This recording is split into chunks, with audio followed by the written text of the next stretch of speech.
नमस्कार दोस्तों। किशोर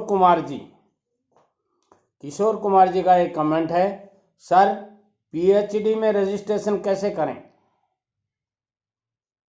जी हाँ दोस्तों, पहले बात कर लेते हैं पीएचडी का पूरा नाम क्या है, पीएचडी के उपनाम क्या हैं, पीएचडी में कौन कौन से वर्क होते हैं, या यूँ कह सकते हैं ठेकेदारों के लिए पीएचडी में कौन कौन से काम निकलते हैं, और पीएचडी का रजिस्ट्रेशन कराने में आपका शुरुआती रजिस्ट्रेशन कराने में कितना खर्चा आता है। इसके साथ साथ इस वीडियो में ये भी बताया जाएगा कि पीएचडी में रजिस्ट्रेशन कराने के लिए आपको कौन कौन से डॉक्यूमेंट्स की आवश्यकता हो सकती है और कितना समय लग सकता है। जी हाँ दोस्तों, इसलिए वीडियो थोड़ा सा लंबा होगा, बीच में छोड़ के नहीं जाएं, नहीं तो क्या होगा, आप बहुत सी बातों से वंचित रह जाएंगे। बात करते हैं पीएचडी। पीएचडी का पूरा नाम होता है पब्लिक हेल्थ इंजीनियरिंग डिपार्टमेंट, जिसको साधारण भाषा में जलदाय विभाग कहते हैं। कुछ जगह इसको वाटर वर्क्स भी बोलते हैं, कुछ अदर स्टेट्स में इसका नाम कुछ और हो सकता है, मगर काम सबका एक ही होता है। अब बात करते हैं कि इसमें वर्क कौन कौन से निकलते हैं। देखिए, वैसे तो पीएचडी का पानी सप्लाई करने का काम होता है। इसके लिए पीएचडी बहुत बड़े बड़े रिजर्वायर, जिनको अंडरग्राउंड रिजर्वायर बोल सकते हैं, बड़े बड़े होज बोल सकते हैं, बड़े बड़े टैंक्स बोल सकते हैं, आरसीसी ओवरहेड टैंक्स, उच्च जलाशय जिनको बोला जाता है, इनके काम खूब निकलते हैं। छोटे छोटे गांवों में पाइपलाइन के द्वारा पानी पहुंचाया जाता है, तो पाइपलाइन के वर्क्स बहुत निकलते हैं।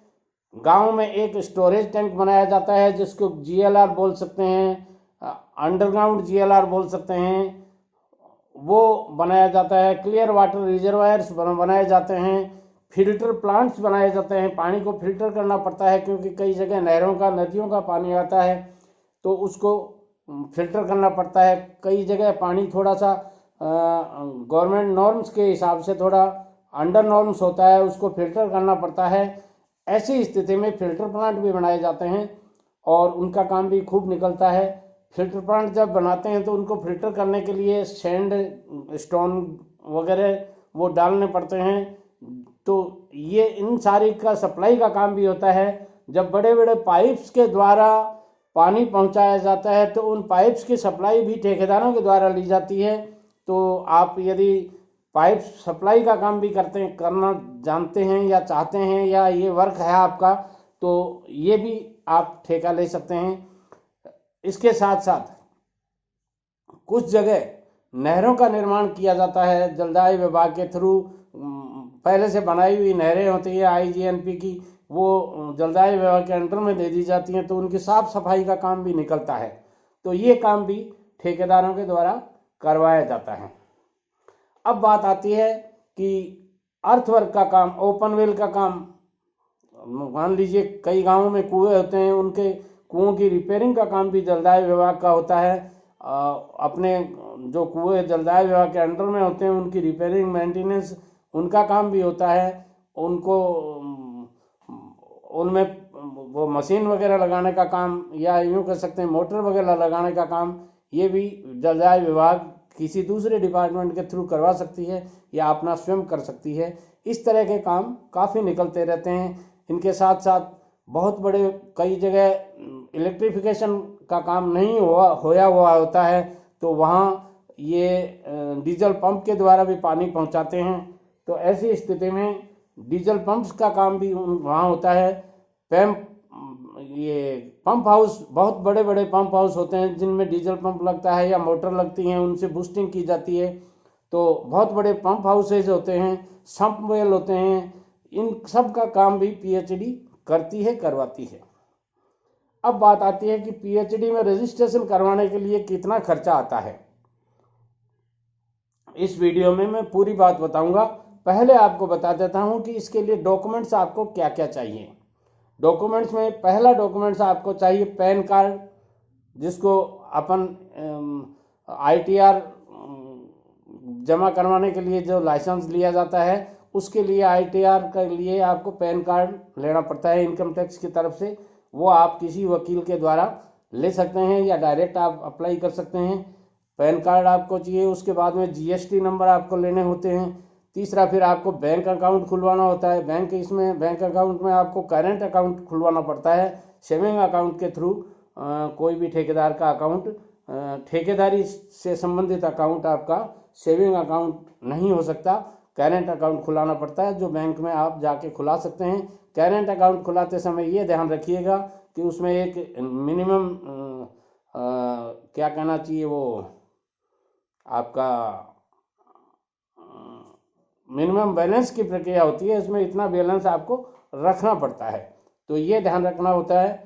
और करेंट अकाउंट में आपको कोई इंटरेस्ट वगैरह बहुत सी बैंकें नहीं देती हैं, कुछ बैंकें देती भी हैं, थोड़ा बहुत प्राइवेट बैंकें जो होती हैं वो देती भी हैं, तो ये ध्यान रखना चाहिए। उसके बाद में आपको पार्टनरशिप डीड, यदि आप एकल स्वामित्व के हैं, प्रोप्राइटर हैं, तो प्रोप्राइटर डीड आपको देनी पड़ेगी। और यदि आप पार्टनर रख के, मान लीजिए 2-3 पार्टनर हैं, तो आपको पार्टनरशिप डीड भी देनी होती है रजिस्ट्रेशन के साथ में। इसके बाद में पार्टनरशिप डीड देने के बाद में आपको कुछ एफिडेविट्स देने पड़ते हैं, शपथ पत्र जिनको बोलते हैं, कि मेरे पास ये टूल्स हैं, ये मशीनरीज हैं। आप ठेकेदारी वर्क में आना चाहते हैं तो आपके पास मशीनरी वगैरह होनी चाहिए। तो जो वर्क आप करना चाहते हैं उस वर्क के हिसाब से मशीनरीज आपके पास होनी ज़रूरी होती हैं।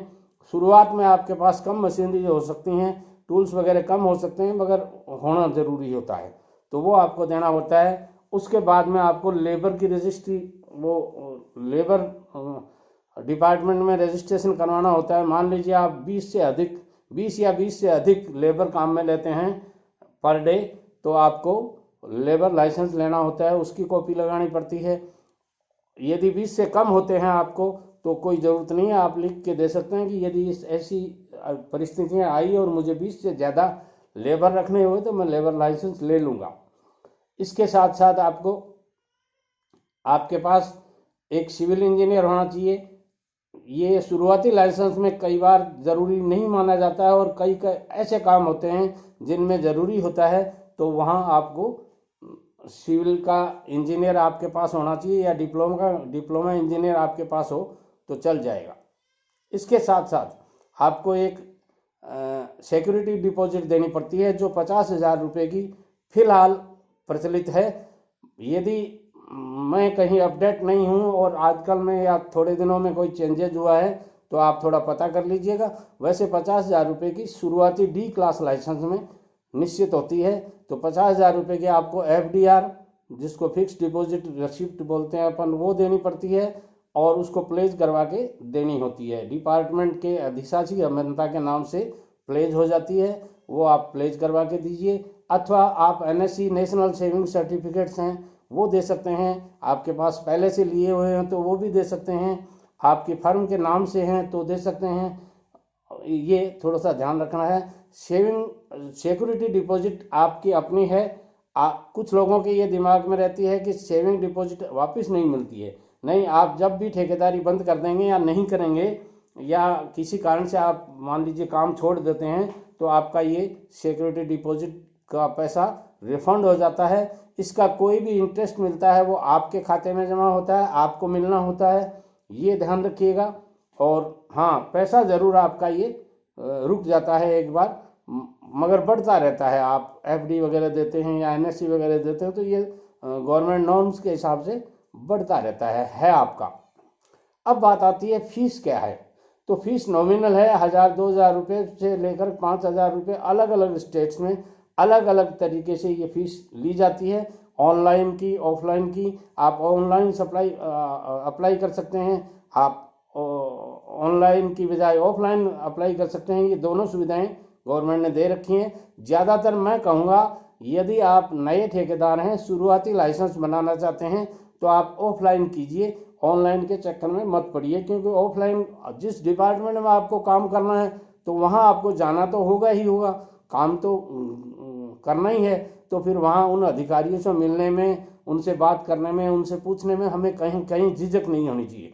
तो आपको इसके लिए करना क्या चाहिए कि आप पीएचडी जलदाय विभाग जहाँ भी आपके ऑफिस है वहाँ एक्शन ऑफिस में जाइए। एग्जीक्यूटिव इंजीनियर बनाते हैं ये लाइसेंस, तो आप उनको एक्शन ऑफिस भी कहते हैं, अधिशासी अभियंता कार्यालय भी बोलते हैं। वहाँ जाइए, वहाँ एक अकाउंटेंट महोदय होते हैं, आप उनसे मिल सकते हैं, या आप वहाँ संबंधित बाबू से मिल सकते हैं। उनको बाबू को, रजिस्ट्रेशन बाबू या कैशियर को भी सौंपा जाता है ये काम कई बार, तो उनसे आप मिलिए, उनसे पूछिए, वो फॉर्म दे देंगे आपको, फॉर्म भर दीजिए आप, और उसके साथ में ये डॉक्यूमेंट्स जो मैंने बताए हैं, इसके साथ आपको चरित्र प्रमाण पत्र भी देना पड़ता है, जो आपको डीएम से, जिला अधिकारी से दिया जाता है या पुलिस के द्वारा दिया जाता है। आप अलग अलग जगह अलग अलग नियम हैं, तो वो भी आपको लगाना होता है कि कहीं आपके कोई केस वगैरह तो नहीं है, पुलिस केस तो नहीं है, इस तरह के कुछ सर्टिफिकेट आपसे मांगे जा सकते हैं। इसके अलावा मैंने जो बताए हैं, हो सकता है मैं कहीं भूल गया हूँ, चूक हो गई हो याद रखने में, तो आप वहाँ जाएंगे तो आपको पता चल जाएगा। वो सारे डॉक्यूमेंट्स आप लगा करके उनकी एक एक अटेस्टेड कॉपी आपको लगा देनी चाहिए, और उस अटेस्टेड कॉपी को लगा के वो फॉर्म भर दीजिए, और प्रॉपर फीस जो मांग रहे हैं वो दे दीजिए। अब आपका ये बात आती है कितना खर्चा लग गया। देखिए 50,000 रुपये आपके earnest money, sorry security deposit आप कराएंगे, वो लगेंगे आपके फ़िलहाल, और 2-4-5 हज़ार रुपये और मान लीजिए जो नॉर्मल फीस वगैरह होती हैं, ये लग गए। अब उसके बाद में आपके घूमने फिरने के, जाने आने के, या इन सर्टिफिकेट्स को तैयार करने में आपका जो खर्चा लगता है वो आप जोड़ लीजिए। बस इतना सा खर्चा है, या यूँ कह सकते हैं कि 60 से 70 हज़ार रुपये में आपका सारा काम हो जाएगा। घूमने फिरने समेत बता रहा हूँ मैं, ये सारे खर्चे, इतने में आपका रजिस्ट्रेशन बन जाएगा। अब बात करते हैं कि पीएचडी में ठेकेदारी का काम शुरू करने के लिए आपको कितना पैसा चाहिए। तो देखिए ये आपके ऊपर डिपेंड है। मान लीजिए आप कोई आरसीसी एसआर सर्विस रिजर्वायर का टैंक का काम लेते हैं, तो आपको उसमें 8-10 लाख रुपए कम से कम चाहिए। आप यदि कोई जीएलआर वगैरह का काम लेते हैं तो आपको 1-2 लाख रुपए में काम चल सकता है। आप कोई नाली निर्माण का काम लेते हैं, ड्रेनेज वगैरह का काम लेते हैं, या छोटी सी रोड का काम लेते हैं, जैसे मान लीजिए पीएचडी के जो कैंपस बने हुए हैं उनके अंदर रोड वगैरह बनानी होती हैं, सीसी रोड, तो वो 1-2 लाख रुपए का काम 3 लाख रुपए का, 5 लाख रुपए का भी हो सकता है। शुरुआत में आप ये काम लेते हैं तो आपको कोई बहुत ज़्यादा संसाधन की ज़रूरत नहीं है, आप काम ले लीजिए किसी कुछ लोग, कुछ ऐसे ठेकेदार होते हैं पेटी कॉन्ट्रैक्टर जो अपनी खुद की मशीन रखते हैं, आपसे पर फिट की या पर क्यूबिक मीटर की रेट लेकर के वो आपका काम कर देंगे, तो आपको बहुत ज़्यादा संसाधन की ज़रूरत नहीं होती है। मगर फिर भी आपके पास 1-2 लाख रुपए तो ज़रूर चाहिए कोई भी बिजनेस करने के लिए। यदि आप कोई बड़ा काम ले लेते हैं, कुछ लोग पूछते हैं साहब बड़ा काम ले लें तो फिर इतना पैसा कहाँ से आएगा, उसके लिए आपको चिंतित होने की ज़रूरत नहीं है। डिपार्टमेंट रनिंग बिल के थ्रू पेमेंट करता है। जब भी आपका काम 2-3-5 लाख रुपए का आपकी हैसियत से अबव जाता हो कि भाई इससे ज़्यादा अपने पास पैसे नहीं हैं, फंड नहीं है, तो आप सॉरी तो आप रनिंग बिल के द्वारा पेमेंट ले सकते हैं। रनिंग बिल, कुछ लोग पूछते हैं रनिंग बिल किसको बोलते हैं, थोड़े थोड़े टुकड़ों में जो पेमेंट लिया जाता है that is called running bill. आप रनिंग बिल ले सकते हैं, 1 ले सकते हैं, 2 ले सकते हैं, तीसरा रनिंग बिल ले सकते हैं, चौथा ले सकते हैं, 5वां ले सकते हैं। लोग बाग 7 रनिंग बिल के द्वारा भी पेमेंट लेते हैं। ये आपको सुविधा है, आपका पेमेंट हो जाएगा, उसके बाद आप काम शुरू कर दीजिए।